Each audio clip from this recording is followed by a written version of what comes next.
So let's get into this lesson. So I want to start off with a really classic game, and it's a game English against Steinitz. It really exemplifies the power of the bishop pair. We can see it's a symmetrical position, equal amount of pawns. The only difference really between black and white is black has the bishop pair. And that already brings me to a first important point to remember about the bishop pair. The bishop pair likes an open board. In general, bishops are strongest when they have diagonals to control, right? And here we can see the position is pretty open, right? The bishop is shining along the long diagonal here, and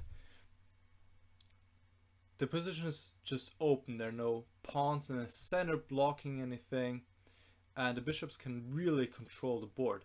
And vice versa for the side of with the knight and the bishop. The knight always likes to have outposts, right? The knight is strongest when it has an outpost, somewhere it can be protected and cannot be attacked by one of the opponent's pawns. And we can see clearly here there are no outposts for the knight, right? There's no place on the board right now where the knight can be and not be attacked by a pawn, by one of black's pawns. Except for, okay, well, you could argue the 8th rank, but it doesn't count, or the 7th rank, those two squares, but it don't really count, right? So this is important to remember, first of all. Alright, so let's see how black goes about. Well, rook a8. Here, important pawn real quick. Black doesn't take the pawn on b2 because that would just help white to bring in the rook. And also, more importantly, another key point, knights like pawn structures that are ruined or that are not continuous. And that, what I mean by that is here now the pawn structure is broken, right? I think that's the best word to describe it, broken. And now suddenly again we have not outposts, but kind of in a way. For example, if we consider the square on c4, a black pawn cannot attack the knight there, but on the other hand it's not an outpost because white or the knight is not protected by one of its own pawns. Okay. Alright, so black didn't take on b2. So c3, black now played rook f8. That makes a lot of sense. Centralizing the rooks, knight b3, b6. And here we can already see black's restricting the options of the knight. And actually, a lot of what we're going to see now in the following moves is about controlling and containing the white knight. Okay, so b6 obviously takes away the square on c5. h3, bishop e6, rook fd1, and c5. Black continues to constrain the knight on b3, taking away the square on d4. Bishop g5, f6, bishop f4, and king f7. Really, black has a lot of time here, right? You can see slowly black's improving his own position. f3, and black's continuing here to grab space, and black does so by playing g5. And why not? Just grabbing more space. Okay, white exchanges a pair of rooks and retreats to e3, and now continues h6.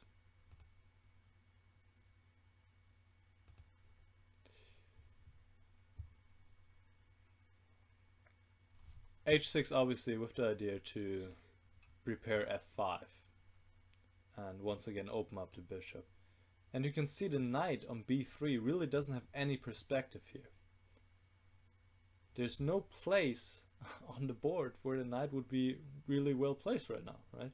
So that makes it quite difficult for white to play. Rook e1, f5, and now f4. White didn't want to wait any longer and watch how his position becomes more and more scrambled. So plays f4, but now simply bishop f6, keeping the tension here. g3. What now? It seems black has improved by a lot, but how to continue in this position with black? What can black do to further make it more and more difficult for white?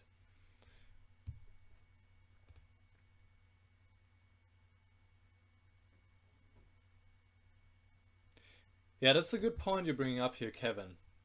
The pawns are at the moment all ending up on the dark squares, just as the same color as the white bishop on e3. And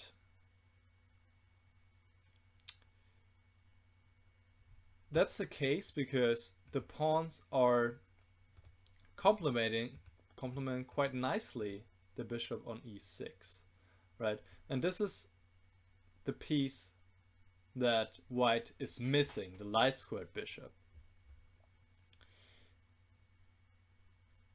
So what black is doing here, black is controlling the dark squares by putting all his pawns on the dark squares, obviously, right? And that makes a lot of sense because white supposedly, or not only supposedly, but white is stronger on the dark squares. And why is that? Because white can always try to control one square with two pieces, right? The bishop and the knight. And black, on the other hand, has only one piece available, the dark squared bishop. So that's why black is putting all the pawns on the dark squares to further control and contain the white pieces. So if we just imagine in our minds right now, if those two pawns, instead of being on b6 and c5, if they were on b5 and c6, okay, then white would have a beautiful square for his knight on c5, protected by the bishop on e3, and there would be nothing black could do to get rid of this control of white over dark squares. So good question. Alright, so how did black continue here? What do you guys think? Anybody can bring in any suggestions, and then I'll show you guys how black continued.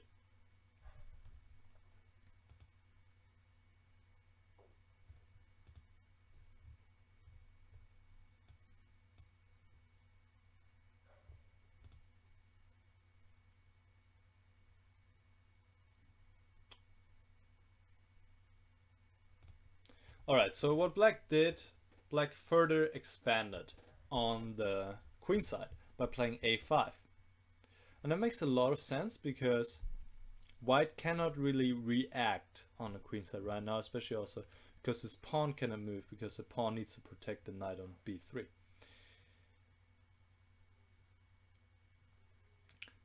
And obviously black wants to continue and play a4 and further restrict the white knight. So knight c1, but still just a4, why not? a3, and now bishop c4. And this is such a typical situation with the bishop completely dominating the knight. Obviously the knight could still move to e2, but just I want you guys to remember this theme of the bishop being two squares apart from the knight and covering all the possible squares the knight could move to. Okay. White plays king f2. Now g takes f4. Black could have also waited, but at this point he wanted to take some action here. G takes f4, and white has to take obviously with the bishop because otherwise it's bishop h4 after g takes f4. So bishop takes f4. Now interesting moment in the game, bishop g5. Okay, and the topic is the power of the bishop pair, and now black is exchanging his bishop, but the important point here is that this is oftentimes a technique to then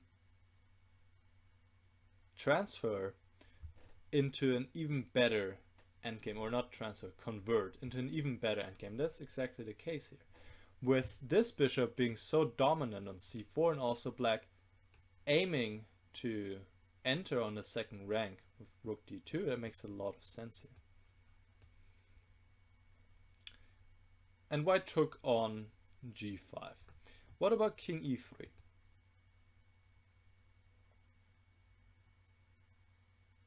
Here,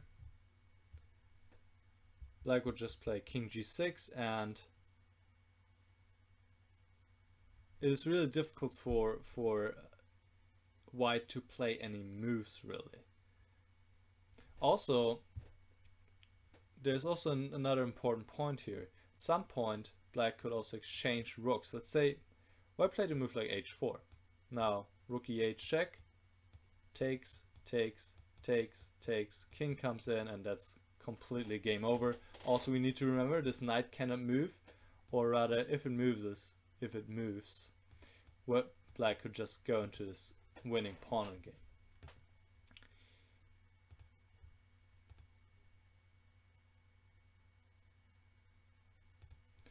Alright, so white took on g5, h takes, and king e3.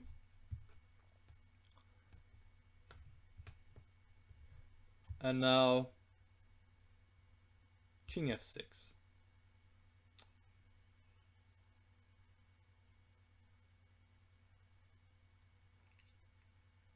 And here, white should have played a passive move, either rook g1 or rook h1, but decided to go more active with h4, which appears logical, right? White is creating a passed pawn. But the problem is that now this endgame, what we see here, is pretty good for black. Not only pretty good, it's just winning. Okay, so king e5, and now this is just the important factor here, that this bishop is controlling the knight. White tries to free himself, plays knight e2, and what did black do now at this point?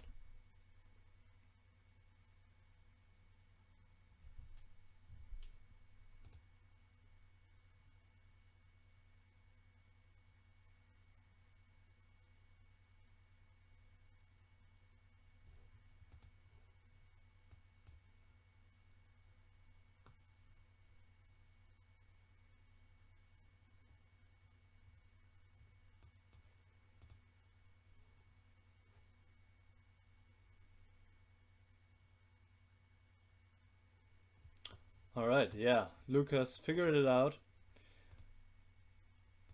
Bishop takes e2, indeed, this is the main problem for white. Black's just able to convert into this pawn endgame, and now king f4, and white's just picking up the pawn. Of course, you always need to be very careful before you go into such a pawn endgame, because if you miscalculate anything, that could totally change everything, right?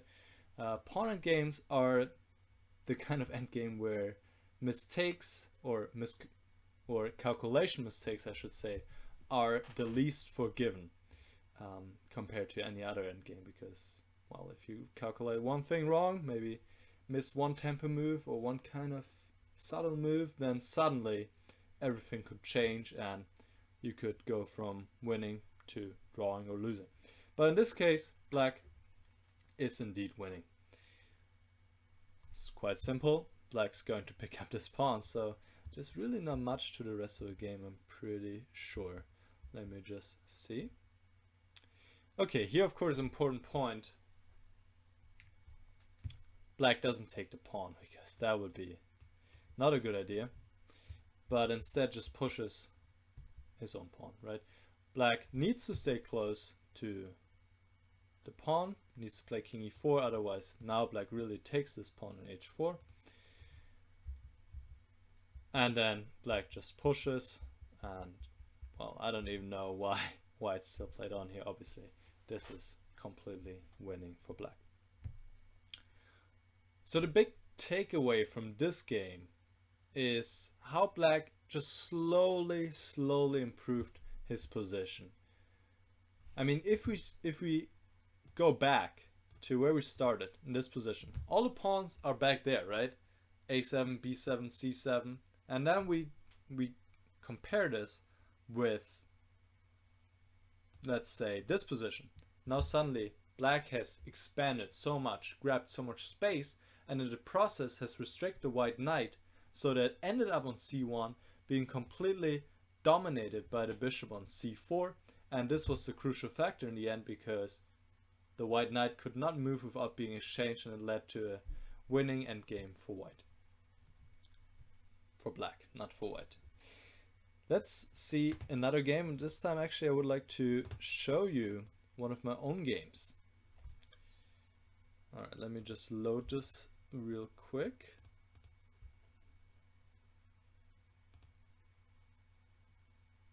Okay, this is not it.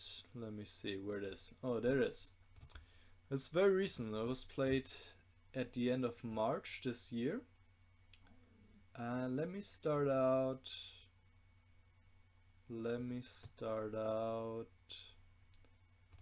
here.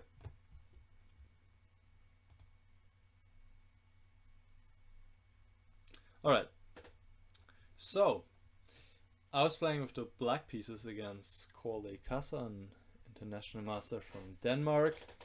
I'm down a pawn, as you can see, but I have the bishop here. So this was the fact I was putting my hopes on, and indeed it worked out pretty well for me.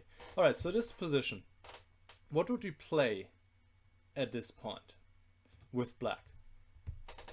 You can see obviously my bishop is attacked on b2, on c3, excuse me, so I have to do something about it, right?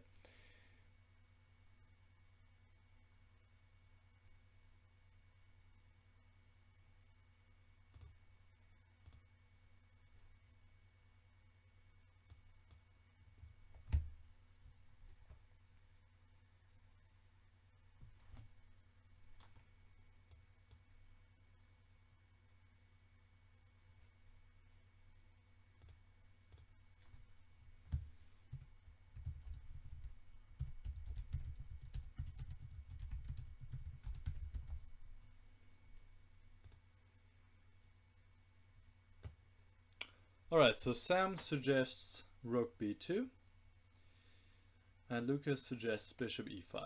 Alright, and rook b2 by Kevin, okay. Alright, so let's have a look. I played bishop e5, and the point is, we'll see this in actually just a moment. Rook b2, of course, looks interesting, right? Exchange the rooks and go into his endgame, in which we have to pass pawn. But one problem here is that white can restrict this bishop in a8 pretty well, and play at some point play e4. Maybe not directly, but at some point play e4, or rather, maybe white doesn't have to play anything right now. But the pawn structure on the king side is very stable for white. There are no weaknesses really, and the bishop is not exerting much pressure here, right? So I think white is doing okay here. Probably play something like knight d6 now, bring back the knight, and I believe white is doing okay. Maybe this is equal, I'm not sure. But what I played was bishop e5, and as Lucas mentioned, it restricts the knight on e8, right? No place to go for knight. We have the same exact distance I was talking about in the last game, where the knight cannot move, right? So it really, white doesn't have any good moves except for f4 right now, right? And now, only now, I play rook b2. So there was a subtlety there that I provoked f4, and this changes a lot, because now in this position suddenly my bishop is so much stronger. First of all, it's aiming on g2, so white in some lines has to waste another move to move to g-pawn before you can move to king. Also, this maybe even more importantly, it gives me this really strong square on e4 for my bishop. So that's why I inserted bishop e5 first. Okay. So white now played g4 because, like I mentioned, this pawn is under attack in a way. Alternatively, white could have played knight d6, but now king c5, knight c4, bishop c3. And here, for example, we see a major difference. In the line we saw beforehand, the pawn was on f3, right? And that would mean, or that would make a big difference, because now black can just play bishop e4, and look how beautifully these bishops work together to restrict access of the white king to the queen side, and thus access to this pawn. And now, really, black's just gonna push this pawn, and I don't think there's anything stopping it. I'm pretty sure black should be winning here. Alright, so let's see the game. White played g4.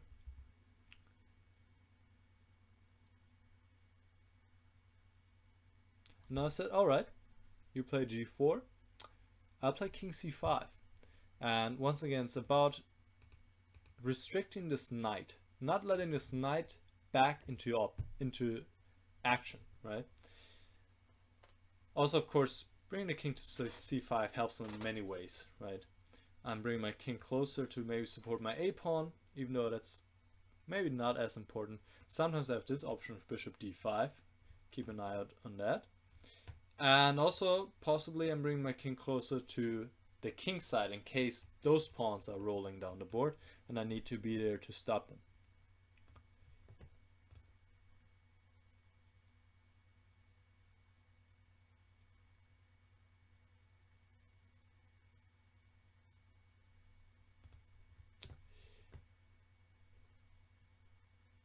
Alright, so white played h4 at this point. And I just want to say real quick, greetings out to Joy Loacno. Thanks for tuning in. I'm glad to see you here. Kevin, which line did you mean exactly? Bishop e5, rook c8. I think you meant a line early on. If we go back again after bishop e5, here rook c8.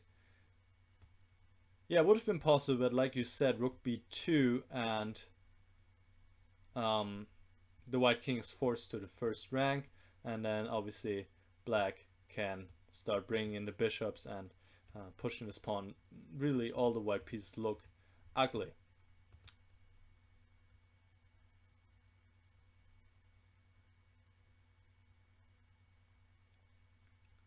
Knight c7, bishop b7. Let me see where that was.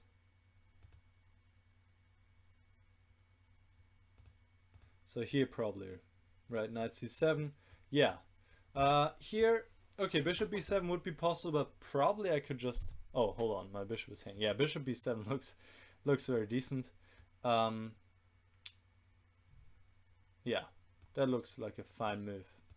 And then just pushing the pawn, and once again we have this theme of not letting the knight get any good perspective and not let it have any impact on the game. So my opponent, he saw his only salvation in pushing those pawns on the king side, but really he's too slow. All right, so a5, king e2. What now? How should I continue in this position? Because actually I made a mistake here.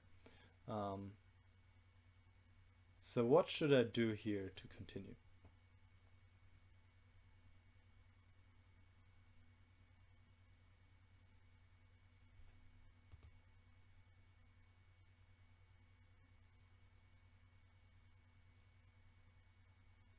Yeah, Lucas, bishop e4 instead of bishop b7 would have been also possible. But maybe then white can play knight a6 check. And that was not clear to me. how black would continue then. Knight a6 check, king b5, knight c7 check, and slightly annoying.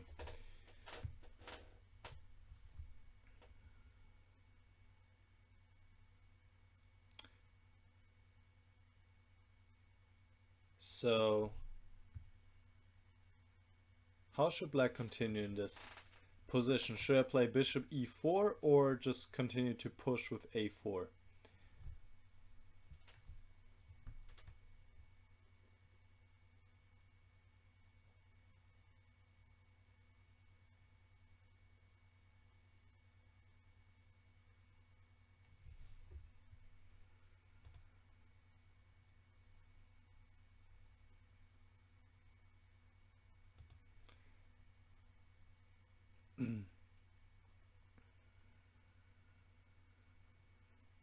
Alright, bishop c6 is possible. And Kevin's making a good point here. The point is that after knight c7, king d6, black's winning a piece, right? But after bishop c6, white can just defend the knight on e8 with bishop f7.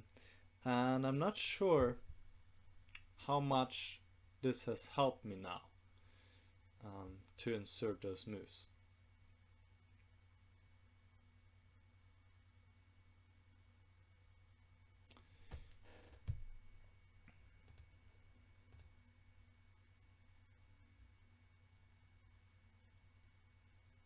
Alright, so in the game I played bishop e4, and I think it turned out that was a mistake. I mean, it didn't change the outcome of the game, but when I looked at it afterwards with the computer, it turned out that white is fast enough to create counterplay.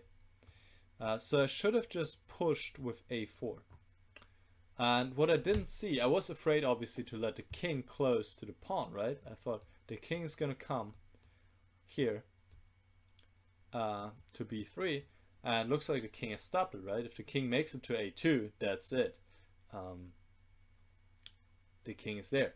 But now bishop b1, stopping king a2, and really, there's nothing white can do against, well, let's just make a random move, g5. There's nothing white can do against bishop c1.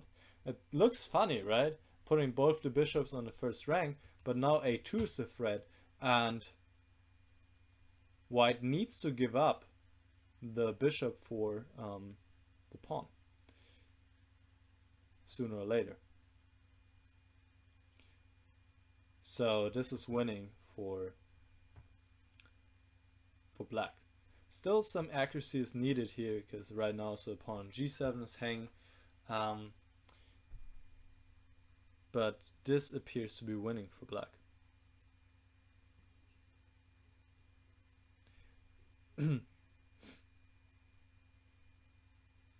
I'm just trying to figure out the most precise way here. Probably bishop takes e3 would be a good choice now. Point being that after knight takes g7, there's bishop d4 check, and after king b3, now a2 is winning the game. And obviously, if the king retreats somewhere else, then black can just take on g7 and then push. Alright, so a4 was the way to go, but I played bishop e4, which just seemed to make so much sense to me, right? On the one hand, the bishop is restricting white king, on the other hand also apparently looking to stop the white pawns. But here white could have saved himself by playing f5. And now one sample line could be a4, and now g5, just push, a3. And, well, white is just in time to play f6 here. And that's it. Yeah.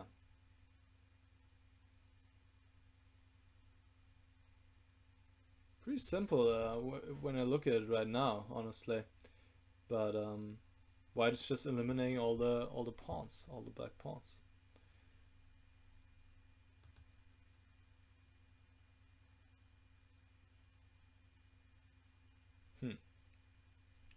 Yeah, f5, a4, g5, takes. Bishop c6 doesn't help really here. White can also just play f6. So not much to do. Alright. But my opponent missed that chance and played bishop a2. And now this is all over a4. Knight c7. King d6. Doing a little dance here with the king and the knight. Here, important point, of course, is that knight d4 just loses because we have this theme again, in a way, right, that black gives up the bishop pair to convert or go into a completely winning bishop endgame, because bishop d5, and now if we go into this, then we have a completely winning pawn endgame. So instead my opponent played knight a7 check, and now this is once again a nice distance to remember. King one diagonal square away from the knight. We can see beautifully how the king restricts the knight, right? Takes away those two squares, and if the knight goes to c8, well, guess what? The king is still in a beautiful position, similar to a bishop, not as dominant, but still, the knight can just not get around the king, right? Cannot get close to the black king right now. The knight would need another move to go to e7, and it's just not getting back into action. So my opponent played king d2, a3, g5. And now, I mean, honestly, there are many ways to win here, but I just decided to pick up the poor knight on a7, and I played bishop f5.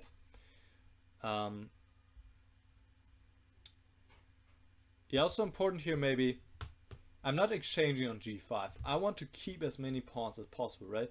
That's the only problem here, that the material is pretty reduced, so I don't want to exchange many pawns. So I rather let white exchange on h6.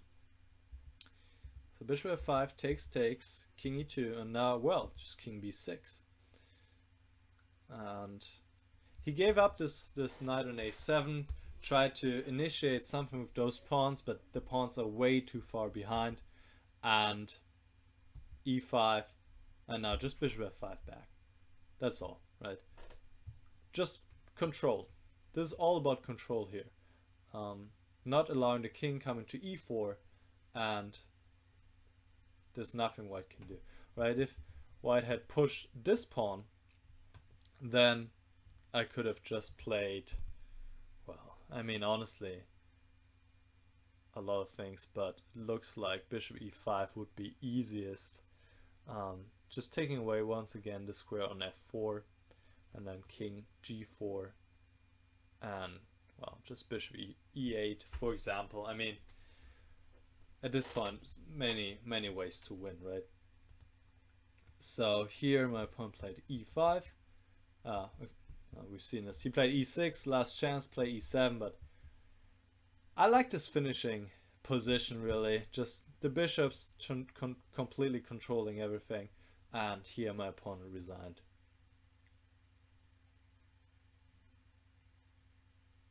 All right. So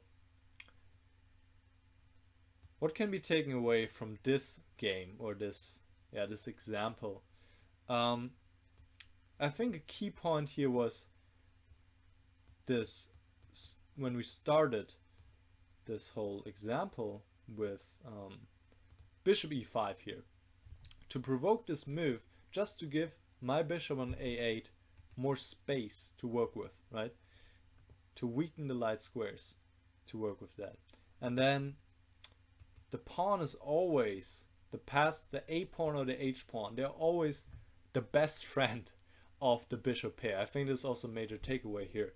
A passed a or h pawn supported by two bishops is really hard to come by, especially if we're in a pure minor piece endgame and the other side has a knight, because another principle, another rule of thumb, the a or h pawn, are they called edge pawns? I'm not even sure, but pawns on the very side of the board. They are the worst enemy of the knight, because the knight is just not getting there. Knight takes a long time to get there and cannot really control them well. So very, very strong force here combined with the two bishops. Alright, let's see another example. And this is also kind of a classic.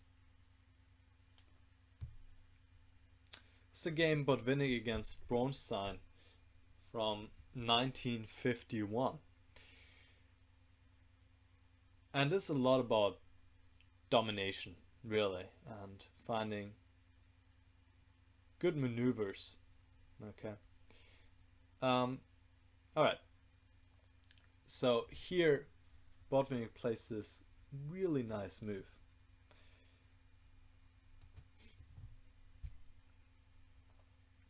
And the question is really, how can White improve from here forward?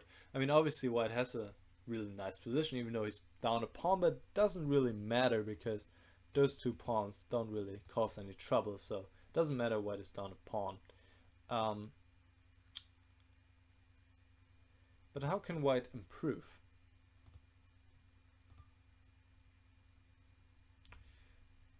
So what Botvinnik did here, he played bishop to g3, retreat with the bishop, and introducing this idea of playing bishop h4 at some point, right? So now, for example, if Black was to play knight e7, that wouldn't be a good idea, because now White can just exchange everything here and win this pawn on f5, and then also go after this pawn on b7, and White is up a pawn. Okay. So Black took on e4. Which other options did he have? Obviously the knights are a little bit loose, right? Or rather, not loose, but they don't have a lot of options.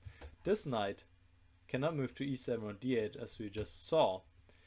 So what is there really to do? One move could be maybe knight a b4. But here's a nice maneuver. I really like this. Bishop e5 check, making use of the fact Black cannot take an e5 right now, because White would win this pawn, win this knight on b4. So forcing the king away. King has to stay in touch with this pawn on f5, right?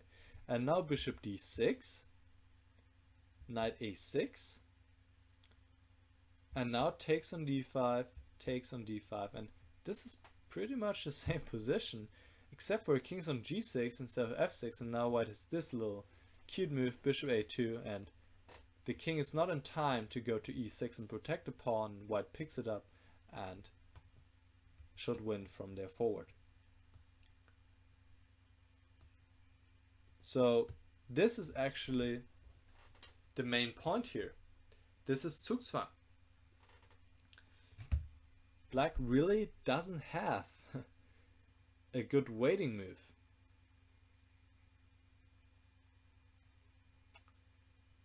I mean, king g6 is the same story, right? Just takes, bishop a2. Pretty much the same story. Black can still defend, but now bishop b3, and then following up with bishop d6, and then this one is gonna fall once again.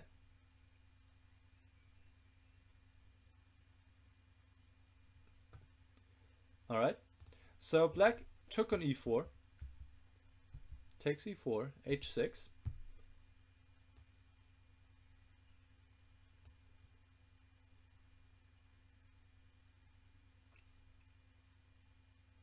what now? How should White continue at this point?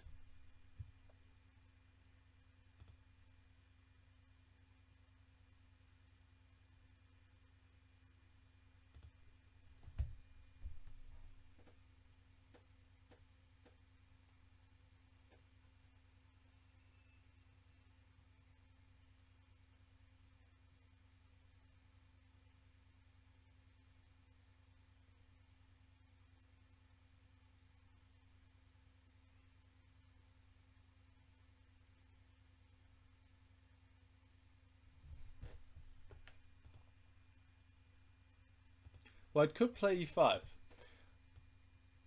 But it takes a little bit away from the pressure from the black position, because right now white is still keeping an eye on this pawn on d5, right? And e5 of course wins space for white, but maybe king g5 is possible, and black can follow up, bring the knight to f5.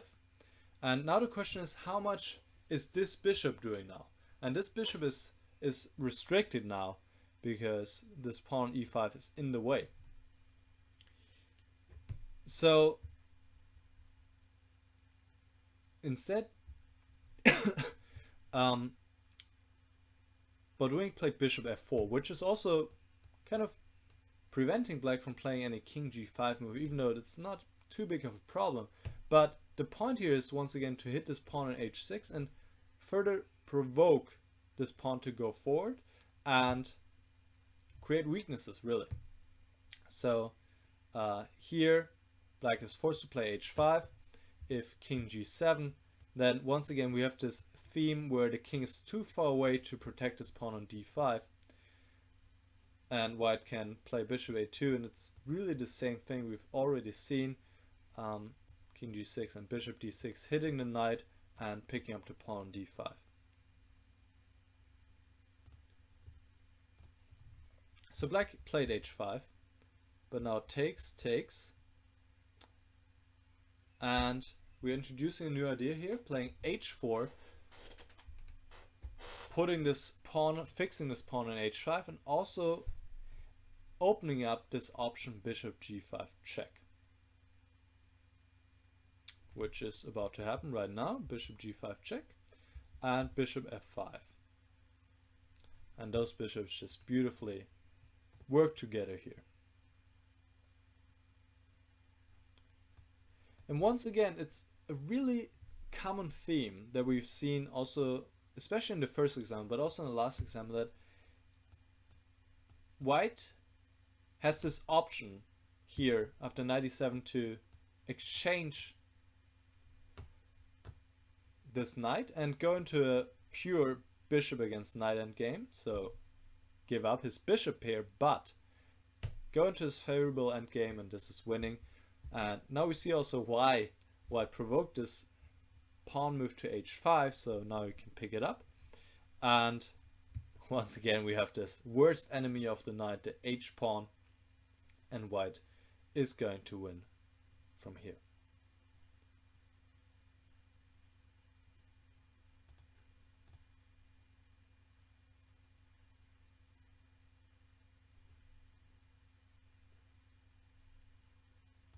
Alright, Felix M is asking why not stream on Twitch. Well, supposedly this was supposed to be an exclusive stream for my supporters on Patreon anyway, so it wasn't meant to be public, but I had some technical issues, and then that seemed to be the only way to do it, to go public, so it wasn't meant to be public anyways. Alright. So in this position, instead of going knight e7, black tried knight a7, still hanging on. Now bishop f4, knight bc6, bishop d3, knight c8. We see some shuffling here. Bishop e2, now attacking this one. Bishop d3 check, king f6, bishop e2, and that's also very common kind of strategy or a little trick. Just repeat moves. It's really a lot about psychology there. If you just repeat moves, you show who's in control, obviously, because you make them to repeat moves. Black doesn't have any other option, right? And also could be to win some time on the clock, but mostly it's about psychology, just showing who's in control. King g6, bishop f3. Now white deviates, plays bishop f3. Knight 6 e7. That's an inaccuracy now, and these positions are so difficult to defend for the side with the knights. That's actually what you can see a lot of the time. White is just pressing, and even though there's not a lot of material, white is just 3 pawns, but still the bishop pair controls so much and makes it really difficult for black to defend. So instead of knight 6 e7, black should play knight 8 to e7 when black is still fighting, even though even this position is not easy for black. Once again, the bishops are an incredible force.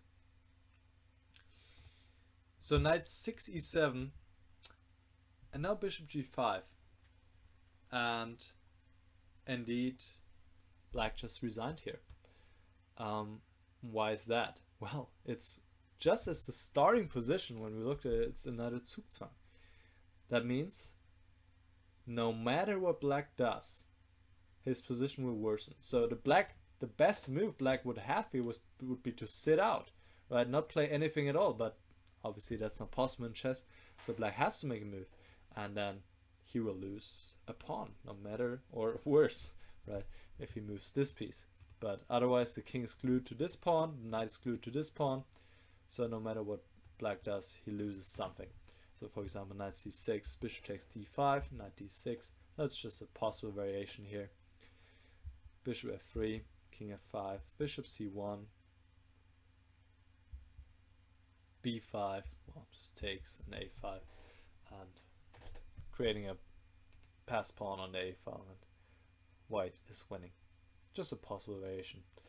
Obviously there could be many ways for this game to conclude, but well, actually conclude right here because Bronstein resigned.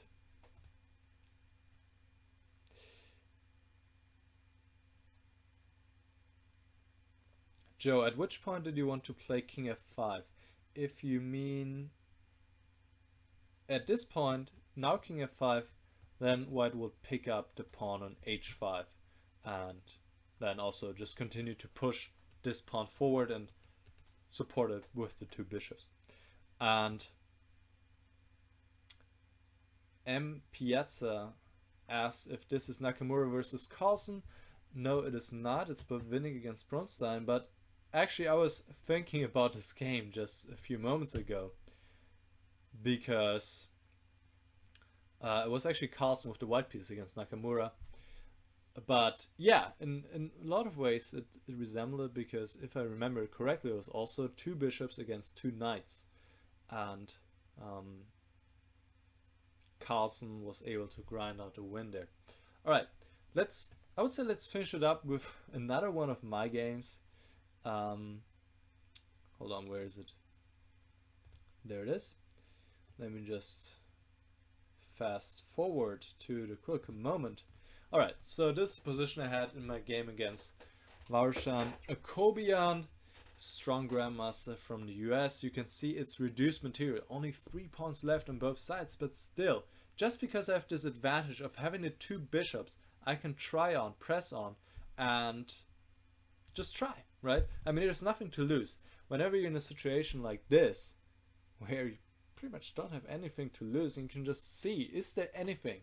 Then just try, because you don't pay anything for trying, right? And I was thinking this probably a draw, but you know what? I'll try and we'll see if it is a draw indeed. Okay. So let me take you through it here.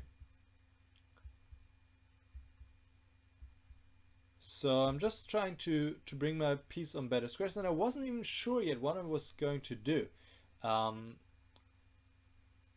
But I just want to move around, and also the time control was such that he wasn't getting really any extra time. There was no increment, there was just a 5-second delay, right? So that's also really helpful if that's the case, and just make a bunch of moves, and the opponent always has to think, what is my opponent doing next, right? So they're always anxious about what your plan might be, and sometimes you might just move around without any plan in mind, but they still have to take time, think about is there anything, and that will always cost them something. And then in a critical moment when they have to play precise moves, only moves, then they maybe don't have enough time and they make a mistake, and that's kind of what you're looking for.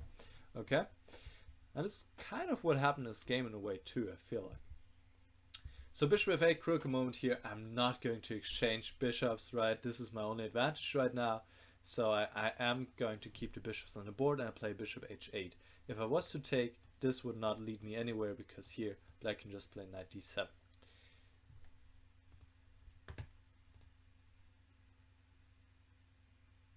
Ah, Joe, I missed it. But I'm sure there was some way for white to continue after king f5 as well. But let's stick with this game for now. So bishop h8, bishop e7. Actually, my problem was here, I noticed I cannot really get this bishop out. I want to get it here, right? But whenever I play bishop g7 or bishop f6, he can just play bishop f8 or bishop e7, offering the trade, and that's what I don't want. So I was like, okay, well, for now, I'm just going to move my king around and pretend like I'm doing something here. King to d4. Now, even here, black could play king f8. Well, it doesn't really matter. Bishop f8 is also fine. Now I play bishop f6. Okay, I was like, I'm just going to try. And he let me out, which was nice. He played bishop a3. He probably thought that this was also preventing me from going bishop h4, but it didn't. So I think easiest for him would have been to go bishop e7 here. When there's really nothing for me. I mean, I want to go something like this, but here, even this is just nothing because black can just play this position, and yeah, it's just not enough material for me. I mean, I can take an f7, but black takes on a4, and no, there's just nothing here. Nothing. All right, so that was certainly the easiest way for him to draw. I played bishop a3, bishop h4, and now bishop b2 check. And even here, honestly, I think if he goes bishop b4, not allows bishop e1, what happened in the game, I don't think I can break through. It's just, yeah, it's not enough potential in the position. But of course I would have tried on, and it would have been still a tedious defending task for my opponent. So he played bishop b2 check, and he wins the pawn on e5. And what now? I gave up this pawn, but I'm getting back something in return. So how should I go from here? What should I play with white here?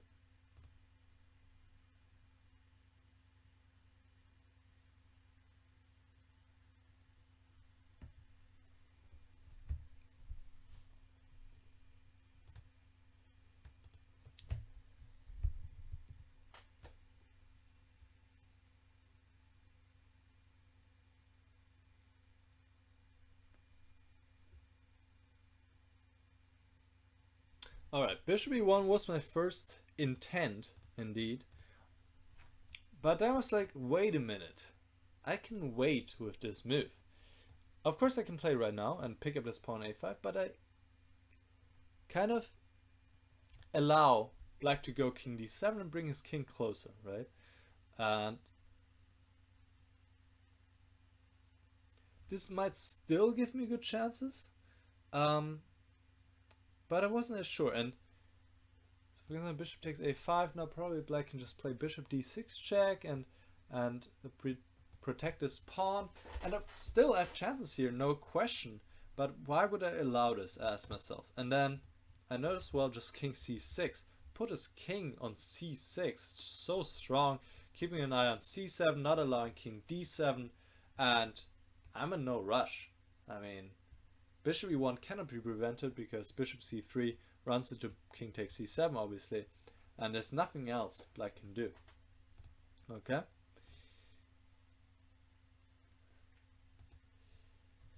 So f5, bishop e1. Well, no, just pick it up. Knight c8. bishop b4. Actually, bishop b4, well, I could have also just played the bishop right back to e1.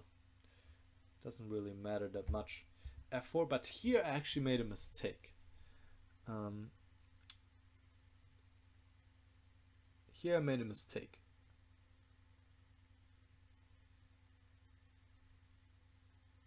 So I play bishop c5. Right, a5 right away, knight a7 is a problem. Or could be a problem at least, I think.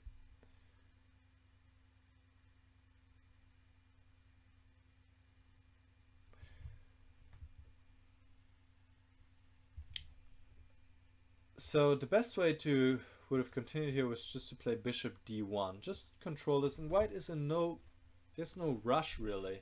I mean, white is so active, so dominant with his pieces that there's no rush. So now, for example, knight e7, actually I can just take, in fact, and now just run. And that's it. Very simple, right?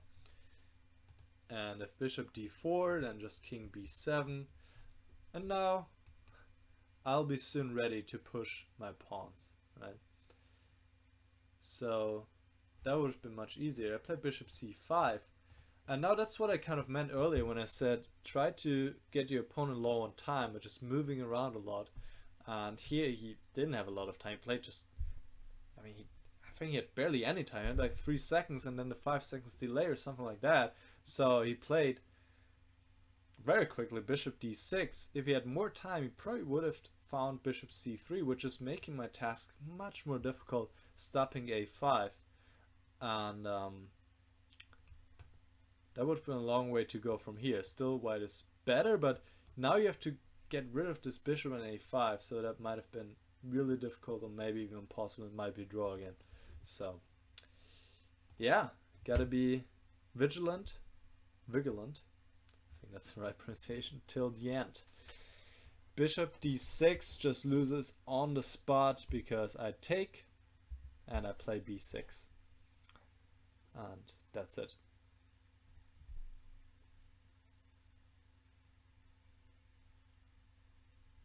Obviously black cannot take because of king takes d6. Also important point here, it's the right bishop, or the right pawn rather. No, doesn't matter how you call it, it's the right square color. And if, well, what else is there? I mean, b7 is a pretty strong threat. So king c8 obviously is just b takes c7, followed by bishop e6 checkmate. So my pawn resigned. So I think a major takeaway from this one is that even with reduced material, just 3 pawns on each side, the bishop pair is still a force to reckon with.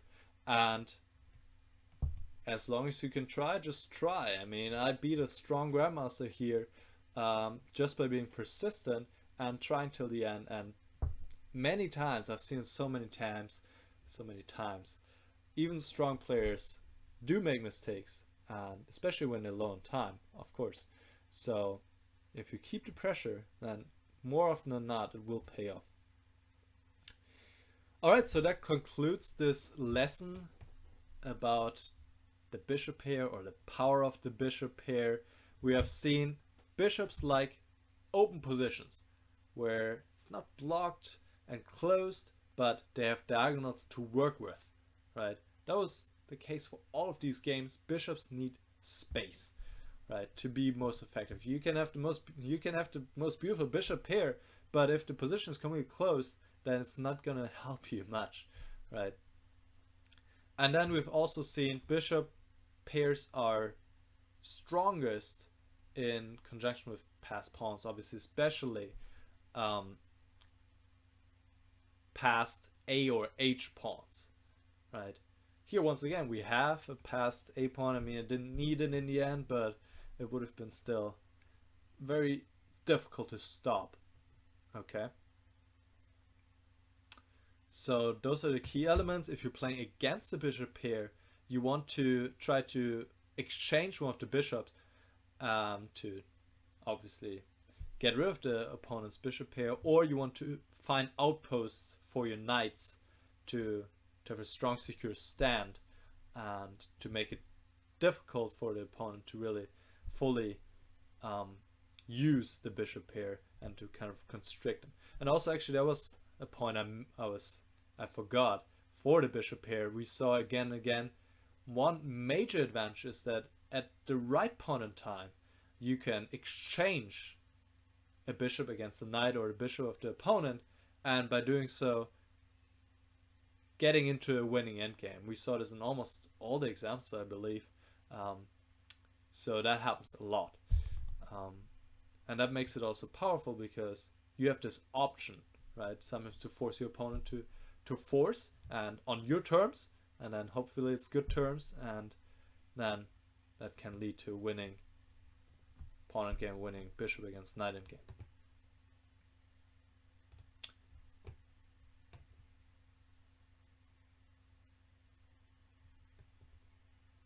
Alright guys, so I guess this is kind of a sample lesson or a sample session for all those people wondering how my Hangouts for my patrons look like. So once again, this was a Hangout session which was supposed to be exclusive, but due to technical difficulties I had to make it public. So now you guys got some insight how those look like, what I do, what I cover, and what I talk about.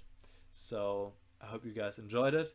And there was one question: if I'm going to be in the Bantathon of Chess24. They're starting a Bantathon, which is a blitz marathon over, I don't know how many, 3 or 4 days, 72 or 96 hours straight blitz and talking, which is insane.